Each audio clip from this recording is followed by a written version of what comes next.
Welcome to Vice TV. Press 1 to describe. How has the pandemic completely distorted your sense of time? Well, shit, you don't know Monday from Thursday, Friday from Sunday. I mean, the days go by faster because you're not doing anything, and some days they go slow. It just makes you crazy. It's like being in a time portal, you know? Trauma has this profound impact on our sense of time that can render people getting stuck in past events, feeling like they have no place in their future. Every single day feels exactly the same. There's barely anything to look forward to. Like, I start my week, and before I know it, I have the weekend. It just all blurs into each other. The days kind of blur right into one another because there's a monotony of what people are ending up doing in their lives. And that Blur's Day. That's what Blur's Day is. Well, I got married in October, so it's been 4 months. But I blame it on the pandemic that it feels like 15 years. That's the experience of time going probably super slow and super fast at the same time. Last year was a hell of a year for a lot of people because we were constantly not only just coping with the pandemic, but we were also coping with major country stress. Cascading collective trauma is what we're dealing with. During this pandemic, I have been introduced to what is known as psilocybin mushrooms. And I gotta tell you, time just doesn't exist. Time is a capitalist construct, and we shouldn't take it seriously. Time is a construct that human beings have created because we see things passing, we see children growing and getting older. We have experiences that help us see a change from one day to the next. It felt like it was never going to end. I couldn't see the light at the end of the tunnel. I didn't know how to survive or live through the pandemic, and it sent me into a psychiatric hospital. I still feel like I'm stuck in like a time warp.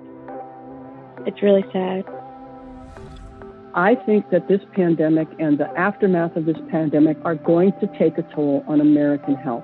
We will see a downturn in mental health. We'll see a downturn in physical health.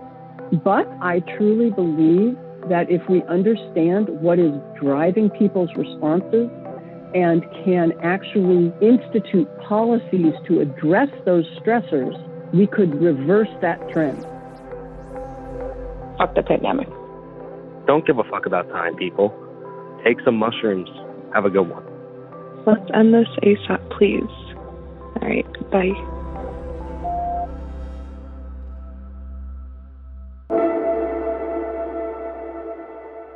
For a long time, researchers have, and clinicians in particular, have been aware that the experience of a major psychological stressor or trauma is associated with a change in an individual's sense of the passing of time. Sometimes a stressor or a major trauma can actually make you feel like you have no future. I mean, this is the major collective trauma of my lifetime, I think of most Americans' lifetime. Things like 9/11, things like the Boston Marathon bombing, the Orlando nightclub shooting, those are events that occur and then the actual event itself is over and people are left with the aftermath of the event to cope with. In the COVID pandemic, we have an event that is still going. It is a chronic event that is punctuated by acute events in people's lives. So in these other events, some people were far away. You could distance yourself after the Boston Marathon bombing. Somebody who lived in Arizona or Southern California may not have felt as closely affected by the event in Boston. Human beings naturally try to make sense of what's going on in their lives. And because this event has hit everybody, unlike any other event in our lifetimes, everybody is trying to come up with ways of coping. And for some people, that means engaging in what I call mental gymnastics.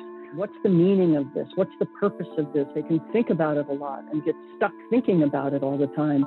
And our beliefs Our values, our political views are all shaping how we respond to this pandemic. It's a major collective event that has touched everybody's life and is a threat to everybody, even if they don't want to believe that it is.